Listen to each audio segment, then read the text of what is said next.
She is referred to as the voice of Afghanistan. Ustad Farida Mawash uses her singing voice to tell the world about the suffering of her people. My songs were heard on 5 continents. I saw women who have equal rights with men. And what is happening now when the Taliban came to power in Afghanistan? They practically buried the women alive there. She gave concerts in support of Afghan children, fought for the rights of Afghan women, and still does it to this day. Mawash and her family left Afghanistan as refugees 3 decades ago and moved to California. Today, she sees more Afghans in California, and the state is preparing to receive another 5,000 refugees from Afghanistan, where the Taliban are back in power. All the things that you saw in the 90s, but worse, are happening now. Women can't go to school. They can't wear what they want. Their jobs are being taken away from them. Those who manage to leave Afghanistan will face challenges in America, say activists, but they are doing what they can to make adaptation easier for the new refugees. If somebody comes here and they don't know anybody, they don't know the language, they don't know how the system works, it's very easy to get lost in the system here. And so I think it's the job of the community and all the people that live in a city to come together and help those people that need it the most.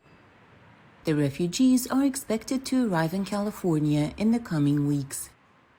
We have a variety of different efforts. We have a lot of advocacy efforts on behalf of Afghan refugees. We want to make sure that Afghan refugees that come here have a legal pathway to success here in America, as well as are able to integrate successfully into American society.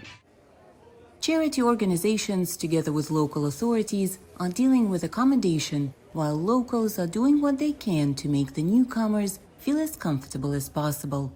Such collection centers for humanitarian help are open these days throughout California. We ask for a lot of the home supplies, hygiene products, feminine products, bedding, pots and pans. We actually just ask for a lot of the things that we thought would be helpful when you are resettling into a new home that you might not have access to right away. The majority of Afghan refugees are being allowed in the country under humanitarian grounds. They are granted temporary status and can stay in the U.S. for 2 years, have a right to work, and receive some state benefits. They may also apply to renew their humanitarian status when it is set to expire. The Afghan community in California is helping new arrivals find attorneys.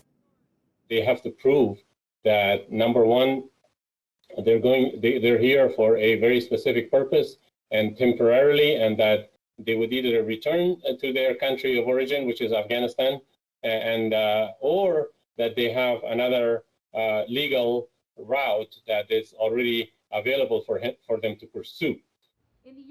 A small group of Afghans with an SIV or special immigrant visa are granted permanent U.S. residence and can apply for citizenship. For Angelina Bagdasaryan in Los Angeles, California, Anna Rice, VOA News.